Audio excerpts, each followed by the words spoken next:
Ok. Bonjour à tous. Donc, merci beaucoup pour ces présentations. Et donc là, nous, on va parler de ce qui s'est passé après. Donc là, c'est quand même assez exceptionnel. 3 cas, dont un qui est rapidement confirmé pour la rage. Et donc là, je vais vous présenter comment on a investigué après sur le terrain cette épidémie de rage. Et c'est un travail qui est collectif. Donc là, c'est Loïc et moi qui présentons, mais c'est vraiment quelque chose qui a été fait, surtout avec l'ARS Santé publique France et de nombreux acteurs. Donc on parle au nom de toutes ces personnes. Donc là, on vient de le voir, il y a ces 3 décès qui sont un peu inexpliqués et le 22 mars, premier prélèvement qui arrive avec résultat positif pour la rage. Le 22 mars, c'est un vendredi après-midi. Visiblement, c'est le bon timing pour les alertes sanitaires, c'est toujours l'éveil de week-end. Et moi, personnellement, à ce moment-là, je suis à Brasilia. On vient de terminer une grosse semaine de réunion sur le projet Curema. Et je suis contactée par l'ARS parce que je suis donc médecin épidémiologiste au CIC et ça fait 10 ans que je travaille sur les problèmes de santé liés à l'orpaillage illégal. Et donc, on me demande de me connecter à cette réunion pour partager sur mes connaissances possibles sur la problématique chez les orpailleurs. Donc, les hypothèses initialement, c'est assez basique. Anne en a beaucoup parlé tout à l'heure. On sait qu'il y a une circulation de la rage chez les chauves-souris en Guyane, qu'il peut y avoir contamination des animaux domestiques. Et donc, les hypothèses principales, c'est que les orpailleurs sont fait mordre soit directement par les chauves-souris, soit éventuellement par des animaux intermédiaires. Donc là, nous, avec les études Orpal qu'on mène régulièrement, on a quelques informations sur lesquelles on communique à l'ARS. Sur la dernière étude qui datait de 2022, on avait essayé d'évaluer un petit peu mieux les interactions entre les orpailleurs et l'environnement pour voir le risque potentiel d'émergence de nouveaux pathogènes. Et donc, on leur avait demandé, au cours de l'année passée, avez-vous été mordu par une chauve-souris? Et on avait 57% des personnes qui avaient répondu oui. Donc, on sait qu'il y avait un contact avec les chauves-souris qui était assez énorme. On demandait aussi aux gens s'ils avaient des animaux domestiques. Et vous voyez qu'on a 2/3 des orpailleurs qui répondaient oui, et principalement des chiens. Donc, on se dit, OK, il y a des chiens aussi sur les sites d'orpaillage, mais pas que, des chats, des poules, des cochons, etc. Donc après, on contacte aussi nos médiateurs, les personnes qui connaissent bien le milieu de l'orpaillage pour essayer d'avoir un petit peu des informations orales sur ce qui se passe sur le site d'Eau Claire. Donc on demande à nos médiateurs, dès qu'ils voient une personne en provenance d'Eau Claire sur le projet Curema, de poser un peu quelques questions. Qu'est-ce qui se passe? Est-ce que vous avez des informations, etc. Donc les gens nous disent qu'ils ont entendu parler de ces cas, qui sont morts à l'hôpital de Cayenne et quand même avec des symptômes assez bizarres. On nous parle d'un autre cas qui aurait eu lieu dans la forêt au mois de janvier. Et on nous dit, oui, effectivement, il y a énormément de morsures de chauves-souris sur le site d'Eau Claire actuellement. On a plein de gens qui viennent nous demander des moustiquaires. Et les moustiquaires, voilà, on sait que c'est aussi utilisé pour se protéger contre les morsures de chauves-souris. Et donc là, les gens demandent énormément des moustiquaires. Donc là, rapidement, l'ARS décide de mettre en œuvre une mission d'investigation. Donc là, on arrive en début de semaine, on est lundi, mardi. On se dit, OK, il faut vraiment aller voir sur place qu'est-ce qui se passe. Et on est sur une urgence relative. Nous, on est tous prêts à partir dans les 2 jours. Mais finalement, on se rend compte qu'il y a plein de questions à répondre avant de partir vraiment sur place. Qui, quoi, comment, pourquoi. Et au final, la mission aura lieu une semaine plus tard, le 2 avril. Les objectifs sont clairs. Nous, on y va pour voir ce qui se passe. Donc, faire du dépistage actif de cas. Est-ce qu'il y a d'autres personnes avec des symptômes évocateurs de rage sur site? Est-ce qu'il y a eu des cas avant et qu'on va nous rapporter? Donc, faire un peu de l'autopsie verbale, que les gens puissent nous raconter s'ils ont vu d'autres cas qui ne seraient pas allés jusqu'au système de soins. On veut réévaluer aussi l'interaction avec les animaux. Donc, est-ce qu'il y a une augmentation des morsures de chauve-souris à ce moment-là? Est-ce qu'il y a des morsures par des chiens? Est-ce qu'ils ont des chiens? Est-ce que ces chiens ont des symptômes de rage? Et c'est tout ça un petit peu qu'on va explorer. On nous dit ainsi un peu en off, explorer le niveau d'attachement des orpailleurs à leurs chiens pour au cas où on soit amené aussi éventuellement à devoir éliminer les chiens sur le site. Et nous, clairement, en arrière-pensée, c'est une mission d'investigation préalable pour lequel, si on constate que vraiment il y a un signal d'alerte, mettre en place une campagne de vaccination. Donc, on se dit qu'on va aussi explorer, est-ce que les gens ont un contact facile au centre de santé? Quel est le centre de santé le plus proche? Comment il faut y aller? Combien de temps ça prend? Combien ça coûte d'aller jusqu'au centre de santé?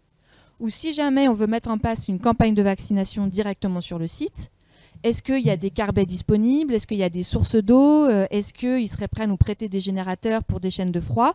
Enfin, nous, en arrière-pensée, c'est une mission d'investigation qui donnera suite après à une mise en œuvre d'une stratégie vaccinale. Vous sentez à mon ton que ça ne s'est pas forcément passé comme prévu. Je ne vais pas spoiler la suite. Alors, première chose, définir le lieu d'intervention. On l'a dit, les 3 personnes viennent d'un site d'orpaillage qui s'appelle Eau Claire. Alors, si on regarde une carte, on a un point, voilà, marqué Eau Claire. Très bien. En fait, dans la vraie vie, Eau Claire, c'est ça. C'est de la forêt sur des dizaines de kilomètres carrés. Et c'est une zone, en fait. Et sur cette zone, il y a plein de petits sites d'orpaillage, si vous voulez. Des barrancos, comme on appelle ça. C'est-à-dire un endroit avec quelqu'un qui a un générateur, une lance à eau, et puis il y a quelques personnes autour pour tenir la lance, enlever les cailloux, passer les filtres de tamis pour récupérer l'or. Mais ça, il y en a des dizaines. Il y a des endroits, c'est des puits. Et il y a ce qu'on appelle des cure-hôtels, donc des endroits un peu plus grands, avec plusieurs carbets qui vont être associés, qui sont un peu comme des zones de repos, où il va y avoir un petit commerce, un petit restaurant, un dancing éventuellement. Et donc il y a des zones un peu comme ça, mais toutes ces zones sont très mobiles. Quand il y a une opération militaire qui va détruire tout, on le reconstruit un peu plus loin, ou pas, ou ailleurs. Et donc en fait, quand on dit on va aller investiguer Eau Claire, en fait concrètement on va où, on se pose où? Il faut une zone de posée hélicoptère, donc où est-ce qu'on pose l'hélico? Parce qu'après il va falloir aller marcher peut-être pour aller vers un petit carbet, mais là on parle de marche dans la forêt amazonienne, on ne parle pas de faire le tour du Rorota, on ne va pas avoir beaucoup de temps pour investiguer, donc si on doit commencer à marcher 3 heures pour aller voir les orpailleurs, la journée elle est finie. Donc tout ça c'est des questions qui nous prennent beaucoup de temps. Donc on travaille tout ça avec l'armée, avec la gendarmerie pour essayer de définir en fait concrètement où est-ce qu'on va se poser. Après, il faut travailler sur le questionnaire. Donc, on l'a dit, les objectifs sont assez clairs, mais finalement, on part un peu à l'inconnu. On ne sait pas combien on va avoir de personnes, on ne sait pas combien de temps on aura par personne pour poser des questions, on ne sait pas si les personnes seront d'accord pour y répondre. Et donc, en fait, on travaille ce questionnaire pendant vraiment longtemps. Ça nous a pris pas mal de temps. Et après, de le traduire en portugais et un portugais qui soit adapté aux orpailleurs. C'est-à-dire, c'est pas du portugais de São Paulo, c'est du portugais du Maranhão.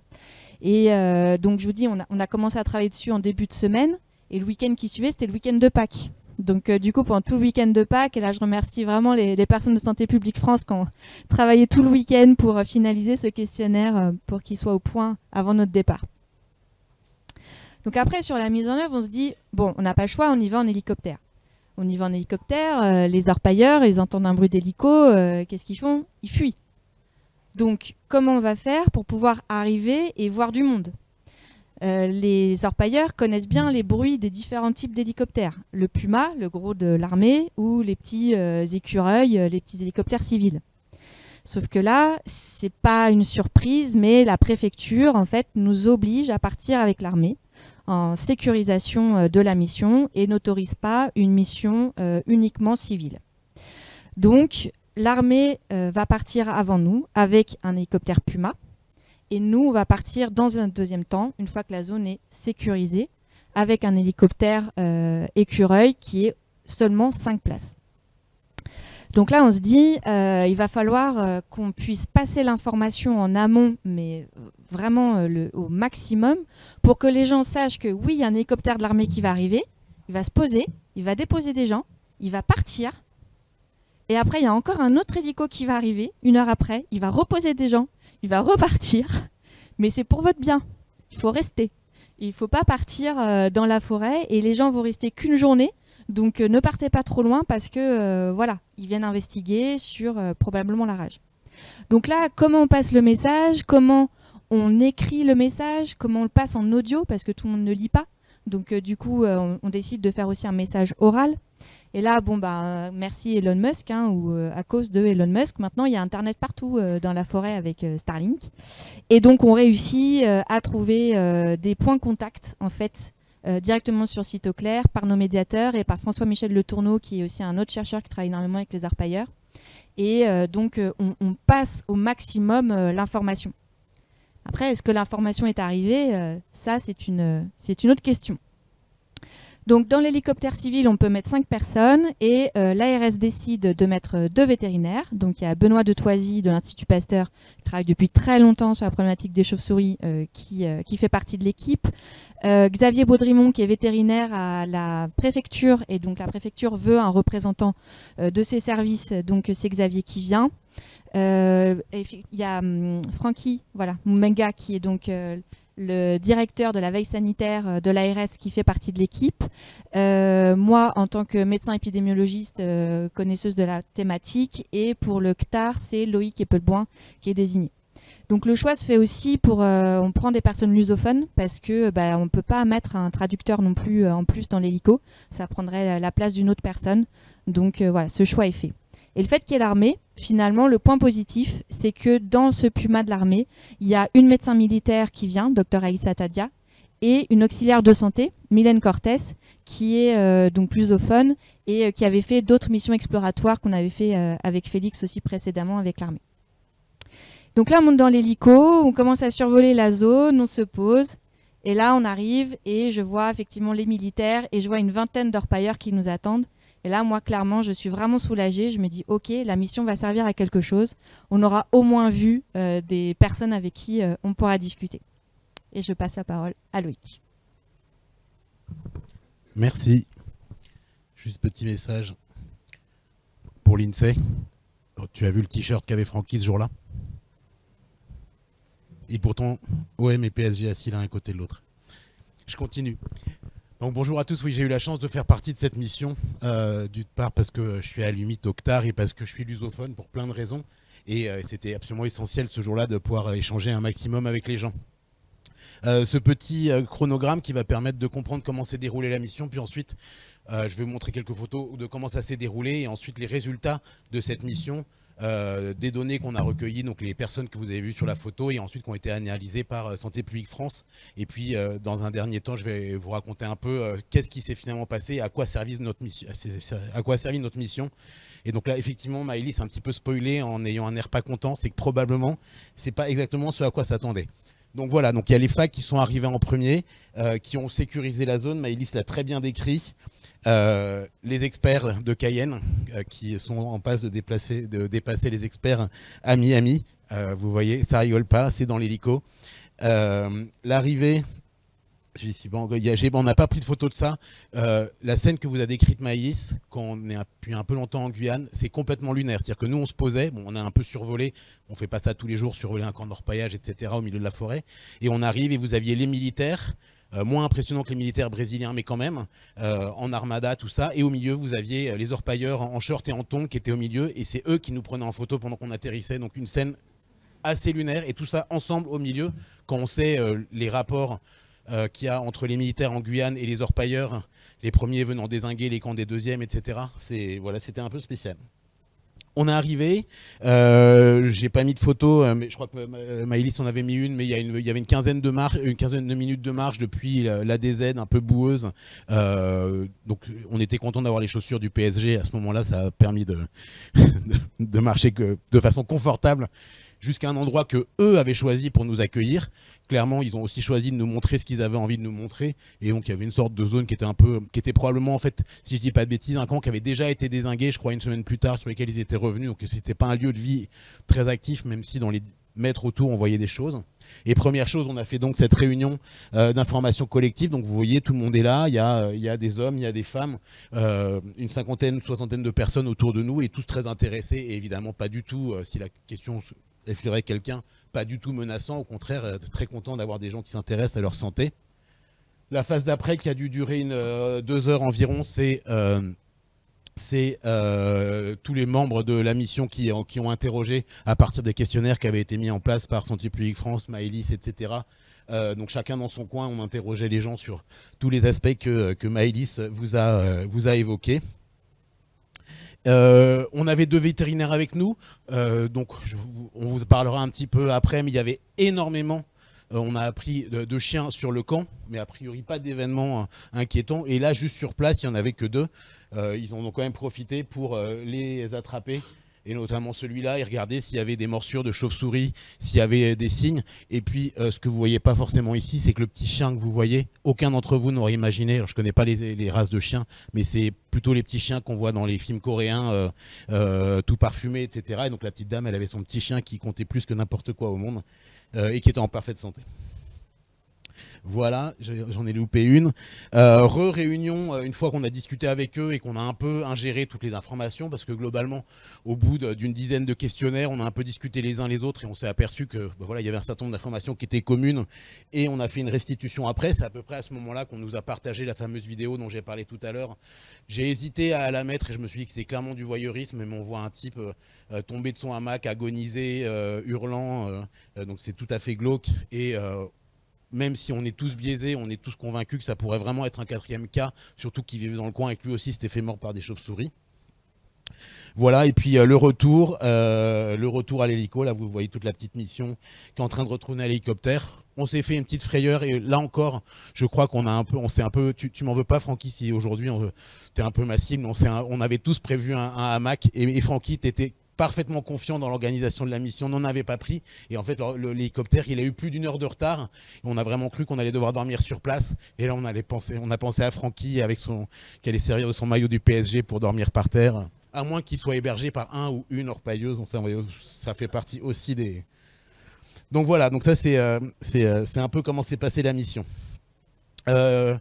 Je sais plus pourquoi, oui voilà, ça c'est juste que je vous montre ici, c'est pas un rapport secret, mais en tout cas c'est le rapport qui a été par la suite publié par Santé publique France, dont je me suis inspiré. Nous-mêmes on avait fait, dès le retour le soir, pour faire une restitution à la directrice de la santé publique et au DGARS, on avait fait des petites stats, mais les stats vraiment bien faites ont été faites évidemment par les collègues de Santé publique France et principalement Sophie Devos, et c'est ça dont je vous parle aujourd'hui. Donc voilà les résultats de cette investigation. Donc il y avait tout un tas de questions et dans les premières questions c'est combien est-ce qu'il y a de personnes sur le camp Auclair, parce qu'avant de partir on avait dit on a peut-être 100, enfin en fait il y en a peut-être 800, etc. Une taille estimée entre 200 et 300 personnes. Selon les gens qu'on interrogeait, ils allaient de 60 à 900, des populations très dispersées. Il y en a qui avaient mis jusqu'à une demi-journée de marche pour venir nous voir et pour pouvoir échanger à propos des histoires de rage. Entre 1 et 3 enfants sur le site. On a clairement vu une dame qui disait qu'elle était avec sa fille, je crois qu'une fille de 6 ans, qui était dans son carbet un petit peu plus loin. Donc vous imaginez la vie de cet enfant. Voilà, 50 personnes interrogées, j'aurais pu le mettre au-dessus. Il y en a beaucoup qui étaient là depuis très peu de temps, qui étaient là arrivés depuis 1 mois, 2 mois, 3 mois. Certains qui étaient là depuis 10 ans, notamment des types qui étaient clairement âgés et qu'on voyait qu'ils étaient...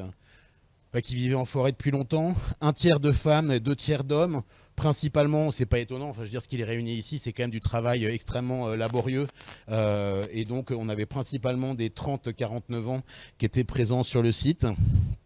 Une santé globale, voilà, aujourd'hui on le fait sur un ton un peu prime sautier et on en rigole, mais c'est vrai qu'on est reparti, c'était glauque, c'est-à-dire qu'on avait des gens qui avaient clairement faim, je fais pas de la politique, je suis pas en train de dire ce qui est bien, ce qui est pas bien, mais en l'occurrence, on avait des types qui se faisaient régulièrement assaillir par les forces armées, qui brûlaient tout, et donc des mecs qui avaient plus à manger.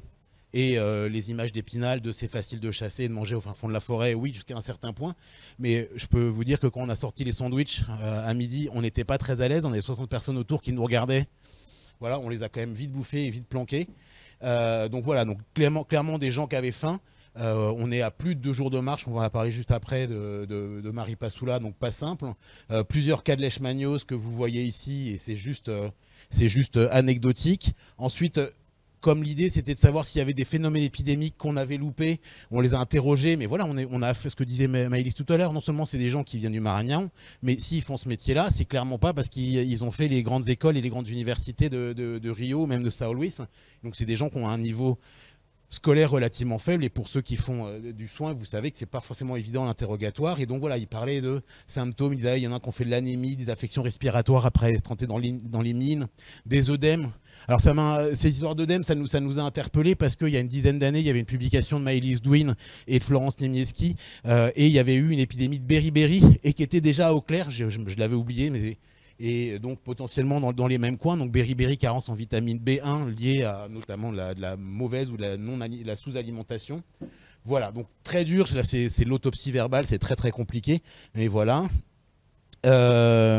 pourquoi est-ce que j'ai mis ça? Oui, bah voilà, c'était sur cette diapo-là que j'avais hésité à vous mettre, de vous mettre la vidéo du monsieur, et puis non, clairement, ça aurait été un peu indécent, mais ils nous ont montré la vidéo sur leur portable du monsieur en train de décéder, ce qui nous a conforté dans l'idée qu'il y avait probablement un 4e cas.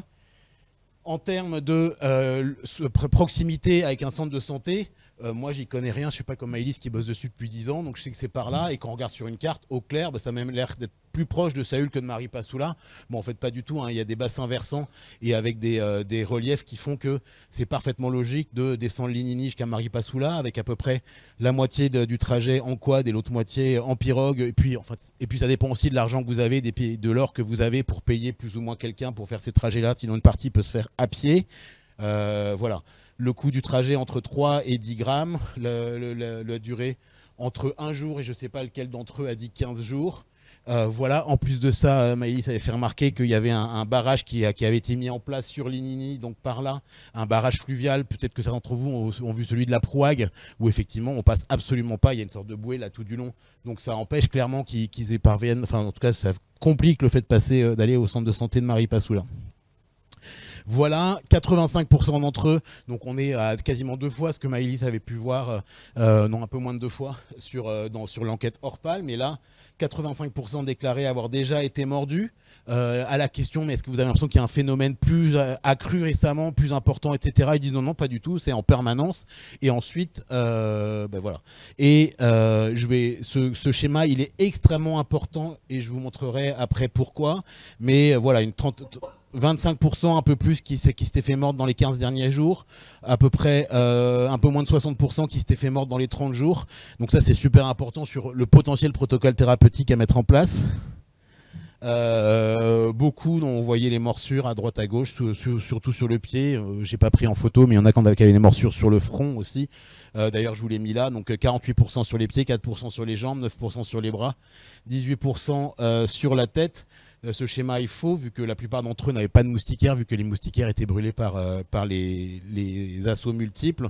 Des morsures multiples dans pratiquement 2/3 des cas, profondes dans la moitié. Et comme je vous le disais, voilà, très peu de protection nocturne. Bon, ensuite, ils avaient leurs croyances comme tout le monde a. Alors, on sait qu'il y a des choses qui marchent pas. Il y a ceux qui disaient qu'ils laissaient la lumière allumée. Et on l'a vu sur certaines investigations, notamment une investigation qu'on avait faite avec Benoît, où ça arrivait que pour protéger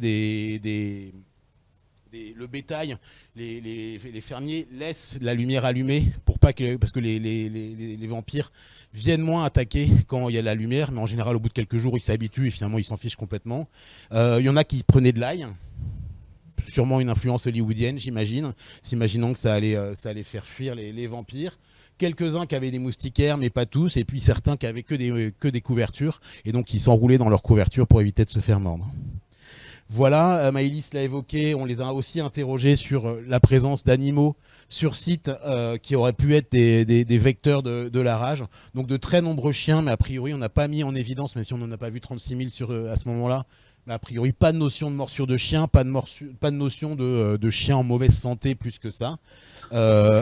La question qu'a évoquée Maëlys et qui était très sérieuse, à savoir êtes-vous attaché à votre chien et seriez-vous d'accord pour que les services sanitaires français arrivent, ramassent les 150 chiens et les butent? La réponse a été pratiquement unanime et elle a été non à 100%. À notre plus grande surprise, les Brésiliens beau être orpailleurs au fond de la forêt et pas très éduqués pour certains d'entre eux, ils sont relativement attachés à leur toutou comme n'importe qui à Rémire-Montjoly ou même à Marseille. Voilà.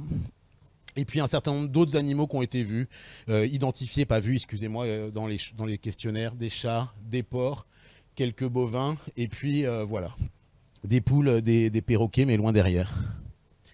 Et la suite, et là j'ai presque fini, ça c'est ce que vous disait Maëlys tout à l'heure, toute l'équipe, Francky, enfin voilà, tous on était un peu partis, je dirais pas on va sauver le monde, mais on y croyait, et puis d'ailleurs on l'a dit aux gens.